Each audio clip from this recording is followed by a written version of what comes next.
19-year-old Tong Shao was born in the busy coastal city of Dalian in the northeast of China, home to just over 6 million people. She was the only child of Tong Shao and Yang Shui, and the three of them were very close. They were all hard workers, and Tong had shown tremendous promise from a young age. She was both very creative and artistic, and analytical and academic, playing piano and dancing, with the hopes of one day being a biologist or a sculptor. But the truth was, friends and family said she really could have done anything she put her mind to. She gained a place at Dalian Yuming Senior High School, which is regarded as one of the best high schools in the city. Over the years, the school had earned an excellent reputation for producing top scorers in the college entrance exams, commonly known as the Gaokao. Those who win special awards and consistently excel can be granted admission to a university without having to take the Gaokao. Whereas Tong's boyfriend at the time won a place to go to a great university in China, Tong sadly did not.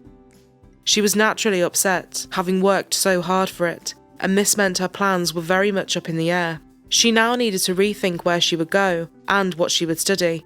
It would also see an end to her current relationship.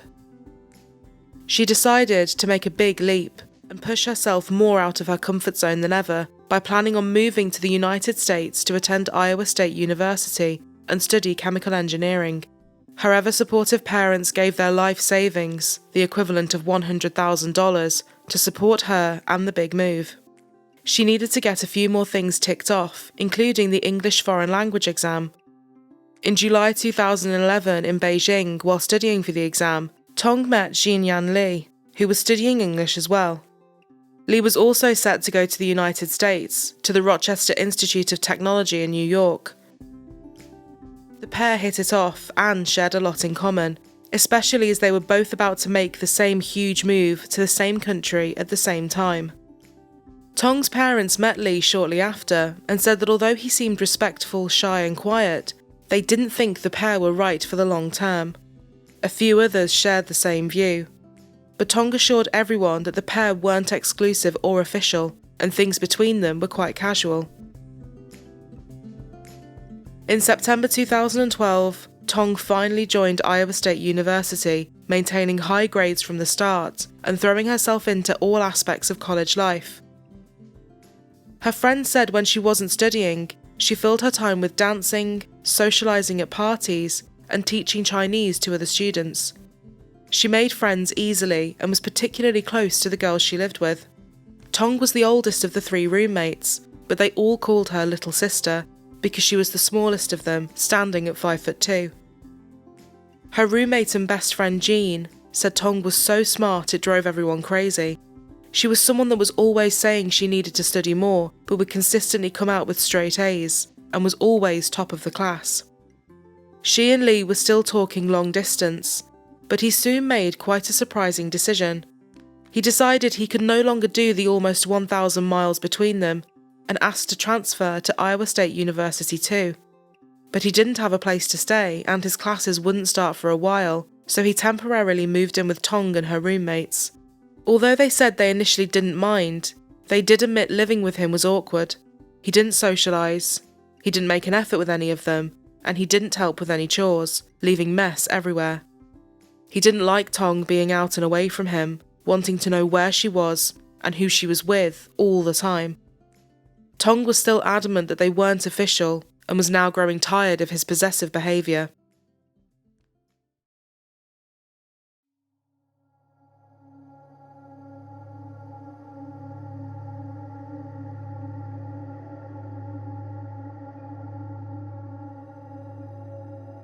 It was now about 2 years into Tong's studies, and everything seemed to be going fairly well.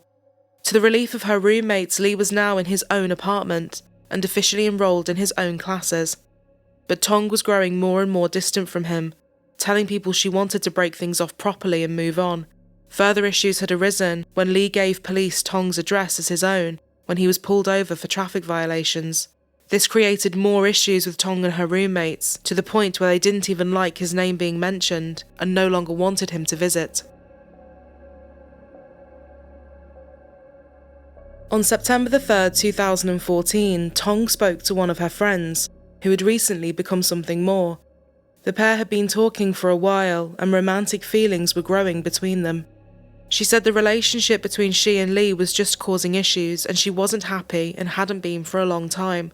However, she and Lee had pre-planned a motel break that weekend. She said she was going to go and work everything out when she was back, but it was looking likely that she and Lee would be parting ways. 4 days later, on the night of September 7th, Tong's father sent her a text message. She had told him she was trying to replace a pair of glasses that she'd lost, and he was reaching out to see if she'd got new ones. The response he got was short and blunt, saying she had borrowed a pair from a friend. He asked if they could talk via video, having not caught up in a while, but she said she was too busy. It was an odd series of messages, and he was a little sad that she had rushed off the phone. One of her roommates then also got a text, but this one had been sent from Lee's phone at 1:30 a.m. It read, "Hey, I'm still in Iowa City, but I lost my phone so I'm using Lee's. He has a family emergency and may have to fly back to China today, so I'm going to catch a bus to Minnesota and visit some friends there. I'll be back in a week. Keeping Lee's phone with me, but it's running out of battery."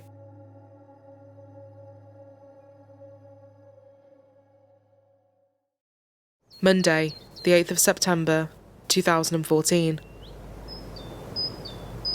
As Monday morning came around, people were surprised to see that Tong had not come back home, especially as she had classes. Surprise became concern, however, when several more days would pass and she was still off the grid. Her friends and roommates decided to all come together to find out who, if anyone, had actually seen or heard from her on her phone over the last week. But no one had, and none of her friends online had heard anything either. Her roommate Jean contacted a few people she knew in Minnesota via social media, and they drew a blank too, saying unless they just hadn't crossed paths in town, she didn't arrive there to see them. On September 18th, with a bad feeling in the pits of their stomachs, her roommates filed a missing persons report. Police initially wondered whether Tong had perhaps gotten homesick and gone back to her parents, saying this wasn't uncommon, especially with international students. But they quickly realised this was not the case for Tong. There was no evidence to suggest that she had left the country, and there was also nothing to show she had taken that bus to Minnesota. Detectives tracked down the other student that she had recently started talking to, but he knew nothing either.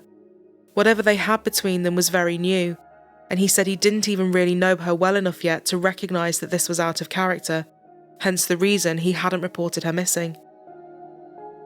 He was able to give them an alibi, which checked out. Students and locals were now sharing missing persons flyers and social media posts as well. Tong's disappearance had really rattled the campus and the community. Using card transactions and going off what her roommates had said, authorities found that Tong and Lee had made the trip to Budget Inn and Suites, checking into room 218 on September the 5th, just as they had planned. The hotel owner Ken confirmed this too. He actually knew the couple reasonably well, saying they had been there before and there was nothing unusual about them coming to stay that weekend. On September the 6th, Ken said he saw Tong walking around the lobby by herself. The couple were also picked up on CCTV at a gas station, buying some bottles of water. Nothing seemed off, and it didn't look like anyone had followed the pair in or out.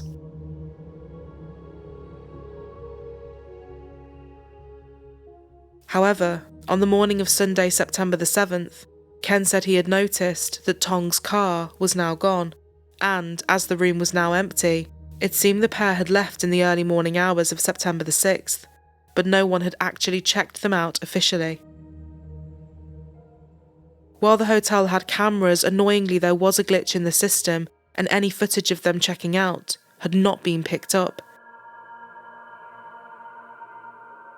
Ken said although there was nothing unusual about checking out of the hotel early, normally the couple were late to check out and had to be asked to leave, so knowing this, it did seem a little odd that he hadn't seen them go. Authorities searched Tong's apartment, where they found a receipt for a car she had purchased, which gave them her number plate. They sent the make, model and plate numbers to other police departments in the area, hoping for a hit. They obtained a search warrant for both Lee's apartment and the motel room. Lee's apartment was a total mess. Everything was everywhere, and it looked as though he had packed up some of his belongings in a hurry. In the motel room, on some of the walls and the headboard, were some very small dark-coloured splatter marks, but without having any evidence to suggest anything had happened, to get the authority to start swabbing and collecting samples was going to take a while. They also had to deal with the issue that other people had stayed in that room after Lee and Tong. They looked into the rest of Lee's phone history. If his phone was still with Tong, this would give them more locations to look at. Between September the 5th and September the 8th, several calls had been made to someone called Paul. Most had been made from Ames in Iowa, and none had been made from Minnesota. One stood out, as it had actually been made all the way from China. They did have the text which indicated Lee had gone to China, but this didn't add up with Tong having his phone. The message that had been sent to Tong's friends, which said that she was still in Iowa City, had actually been sent when the phone was in Chicago, and it was confirmed that Lee had been in Chicago for his changeover flight, which turned out to be delayed. From here, not willing to wait in Chicago, he went to Los Angeles instead, and flew to China from there. He clearly still had his phone, not Tong.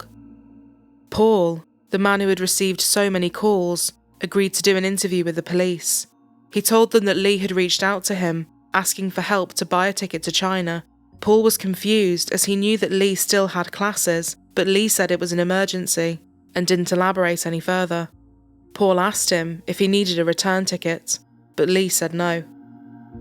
Police now knew that something bad had happened to Tong, and Lee was now an official person of interest in her disappearance. September 26th, 2014. A call came in to say that Tong's 1997 Toyota Camry had been located. It was parked under a tree near some apartments, just outside of Iowa City. One of the apartments nearby belonged to Lee. Residents said that the car had been there for weeks, and there was now a pungent smell coming from it. Officers now needed to wait for a warrant to open the car, but the smell coming from inside was one they knew all too well. When they finally were able to open the trunk, they saw a suitcase, and the smell got worse. Inside the suitcase was an already badly decomposing body. There was a dumbbell inside the case as well, and a bloody towel wrapped around the person's head. Well, at this point, we're not going to know for sure until we can do the autopsy. Certainly, the time we spent looking for the vehicle, it took some time to figure out, what vehicle we were looking for. It's unfortunate it had been this way. Although testing needed to be done, they knew it was Tong Shao. Iowa State University student. An autopsy has now confirmed that a body that was found in Iowa City is that of Tong Shao. She was last seen in Iowa City September 8th. Police are not saying how she died. Tong Shao's body was found in the trunk of her own vehicle on Friday. Iowa City police now say they are looking for a person of interest identified as 23-year-old Jiangnan Li, a Chinese international student at the University of Iowa. The Iowa City Police Department believes that Li has returned to China now, but are still awaiting official confirmation. It would later be confirmed that she had died of asphyxiation and blunt force trauma. They could still not be sure about when exactly she had been killed, but they believed that she had most likely survived being beaten, only to suffocate after she was forced into the suitcase. Inside the car, they also found some travel documents belonging to Lee, confirming his flight out to China, and Tong's smashed phone was on the driver's seat. Now they knew that Tong was deceased, they went back to the motel, this time with a forensics team. The bloody towel that had been wrapped around her head had come from inside the motel room. Using luminol, they were also able to find traces of blood on some of the furniture. CCTV showed Lee in a TJ Maxx, buying the very suitcase which Tong had been found in.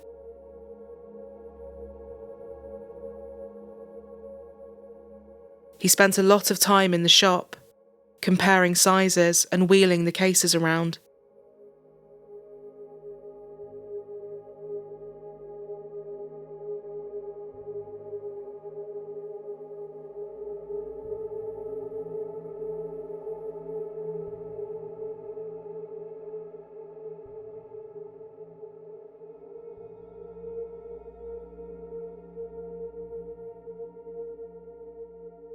He also purchased 2 dumbbells from a Walmart, one of which was found inside the suitcase. But even despite all of this, there just didn't seem to be any reason for it. They had just gone on a weekend trip away, only for this to happen one day into the trip. But soon, officers would talk to someone who would reveal something which changed a lot. Very few dry eyes here tonight for this somber ceremony as dozens of friends and fellow ISU students gathered here on the South Lawn on campus to honor Tong. She will be remembered as a young girl who had been loved, cared for by her friends and family. It is an honor to be able to work with international students like Tong. James Dorsett has lost 2 international students in his 20 years as director of the program. He gave a heartfelt eulogy, and it wasn't long before he was overwhelmed by the memories of Tong and their very first conversation. I tell myself that every time I go to the mall, when I see a Dippin' Dots ice cream place, I will remember her. And one day, perhaps when I have the courage to face my emotions, I will try the ice cream and keep my promise to her. Tong's closest friend said it was still too soon to speak out about their beloved fellow Cyclone. I smile every time when I think of seeing Tong for the first time. And the final speaker this evening was a friend of Tong's family, a friend of her father, who traveled all the way from Virginia not only to pay her own final respects here at the memorial service tonight, but also to express deep gratitude on behalf of Tong's family for everyone in attendance tonight. One of the calls Lee had made around the days Tong had last been seen was to someone called Karen, and it had lasted over 3 hours. They tracked down Karen to ask about the nature of it all. It turned out that the conversation Tong had had in confidence with her friend on September the 3rd, where she expressed a desire to leave Lee and move on, had actually been overheard by Lee. He said he had called her during her talk, and unbeknownst to her, she had somehow accidentally answered her phone. Lee had stayed on the line for 30 minutes, listening to everything. Karen said Lee was clearly upset and angry, and after this he posted to his social media simply saying, "Fuck my life." Knowing this, and what they knew about how Tong was found in the car, showed a real premeditation, someone that had meticulously planned this out, and thought the killing through. They believed that the dumbbell in the case was part of a failed plan to throw the case into the river at a later date, and further analysis of Lee's phone showed that between 3 and 4 a.m. he was close to the Skunk River. Police believe this is likely where he was looking to throw the suitcase in, hoping it would sink with the weight inside. When the detectives went to the river, they said it would have been obvious the water was too shallow, which is why he just left the suitcase in the car. They now had the full timeline of events. After overhearing the conversation between Tong and her friend, Lee flew into a rage and set his plan in motion. On September the 5th, the couple checked into the Budget Inn and Suites as planned. On September the 6th, Lee made his purchases, and this is the same night he booked his one-way ticket to China. It was also the last day that anyone saw Tong alive. On September the 7th, after killing Tong, Lee returned to his apartment to gather some things, preparing to leave the country.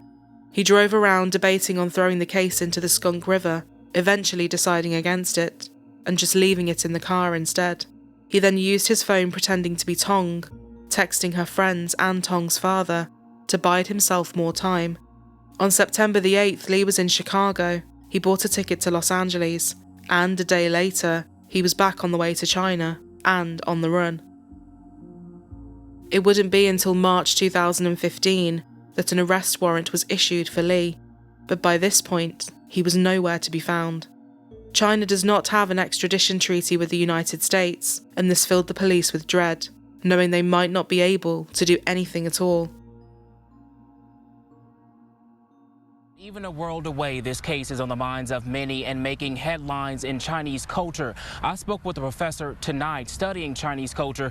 He says that if there's enough public outcry over there about this case, he says that could potentially bring the person of interest, who is Xiangnun Li, back here to American soil. girl's family, for instance, if the parents want to seek justice, and they may use public opinion on the internet to press the government to cooperate with the United States. Well, Kevin, before he became president of the World Food Prize, Dr. Kenneth Quinn was ambassador to Cambodia and worked for the U.S. State Department for over 30 years. He says the willingness of the Chinese to help find and hold Lee for questioning might come down to one word: reciprocity, as in, if we help you, what will you do for us? So if it's a question of, are we going to give in to this American demand and hand over one of our citizens? Well, the answer to that is no, because it's not reciprocated. I think the Chinese would not be interested in protecting a murderer.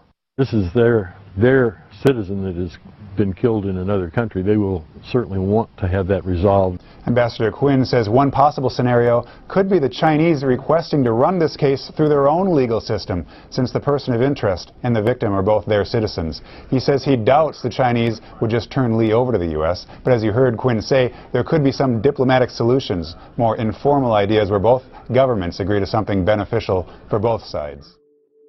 Detective Gonzalez, who had been leading the investigation, was determined to get justice for Tong and her family.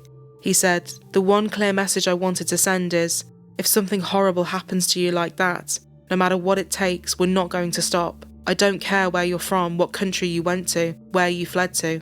We're just not going to stop." He, along with the district attorney in Iowa, contacted the Chinese authorities and the embassy. To their relief, they agreed to help from overseas and said they would track Lee down and sort out the arrest there. They issued a press release and it was now national news in China. People on social media were sharing pictures of Lee's face, and the hashtag #FindLee was trending. In May 2015, Lee, who had been hiding out in Wenzhou and knowing there was no way out of it, finally surrendered and he was taken into custody. Chinese authorities now needed everything from the detectives in Iowa in order to get the case officially transferred over to them, and in June, Lee was now officially under arrest and set to be tried in China for intentional homicide. 1 year later, Lee pleaded guilty, saying he had been irrational and impulsive. His story was that Tong had attacked him, and in self-defense, he had killed her. He denied any level of premeditation, claiming he was always going to go back to China, and it just all happened at the same time. He maintains that he was very much in love with Tong and was devastated that she didn't feel the same about him. The whole hearing lasted just 6 hours, and Tong's parents were asked not to be present in the courtroom. But this did not stop them, with Tong's mother bursting through the doors at one point in a frantic state. She said her life was meaningless now, and she was feeling nothing but bitterness. Lee's parents met with Tong's parents, where they begged for forgiveness on behalf of their son and agreed to pay 2 million yuan, the equivalent of about $300,000 in compensation. The verdict for intentional homicide ranged anywhere from 10 years in prison to the death penalty, and Tong's parents said they were hoping for the latter when it came to it. Her father said, "A Chinese saying goes, a murderer should pay for his crime with his life." Murder investigation that shocked eastern Iowans and crossed international borders is a closed case tonight. Former University of Iowa student 24-year-old Zhang Yan Li will spend the rest of his life in a Chinese prison for killing his girlfriend. He murdered 20. In June 2016, Li was handed a life sentence, which could later be reduced to 13 years under Chinese law. But as always, whether this would actually happen or not remains to be seen. I was very pleased with the outcome. He received the sentence he would have received had he been convicted of the same offense in Iowa. And so it felt like justice was served in China the same way it would have been served in the United States. I felt that the evidence was very strong in the case, so I wasn't surprised at all at the outcome, but was pleased that he wasn't given a lesser sentence, or frankly that he was given a harsher sentence of the death penalty, because he would not have been subjected to that in Iowa. So having him receive the same sentence he would have received in Iowa, I thought was appropriate. The news had devastated her parents so much that her father's health took a serious turn, and he was told he was unable to travel to the United States to bring his daughter's ashes home. Detectives back in Iowa said that the case set a precedent for how the United States and China can cooperate on international crime investigations. The district attorney added, "We have many more students from China than we have had in the past here in the Midwest, especially in Iowa City, and so there's a real interest in making sure that there's a sense of safety and that people feel that they can come to the United States as students and be safe." Another reason that Tong's case had become so massive so quickly. 19-year-old Tong Shao was determined and hard-working. She had made the brave move to the United States to push herself further, to challenge herself in all aspects of her life, and make her family proud. She was succeeding on so many levels, and undoubtedly would have gone on to many more successes. Her friends remember her as a truly lovely person, someone that can make you laugh, entertain you, and cry along with you when you needed someone. To this day, Tong's roommate Jean carries a prayer book with her that Tong gave her. She bookmarked the page, which marked the date she last saw her. Part of it reads as follows: "Keep me focused on God, on the path before me, even when it seems stacked with insurmountable obstacles. Remind me that I do not walk alone, but with all those whose aim is to walk with you." She says she takes comfort in this and sees it as her sign that her dear friend is always with her.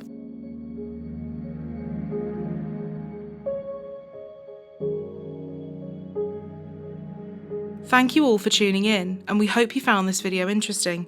If you would like to support our channel and help us to continue to make our content, we have a Patreon with many perks, including exclusive episodes, behind the scenes, and ad-free early access.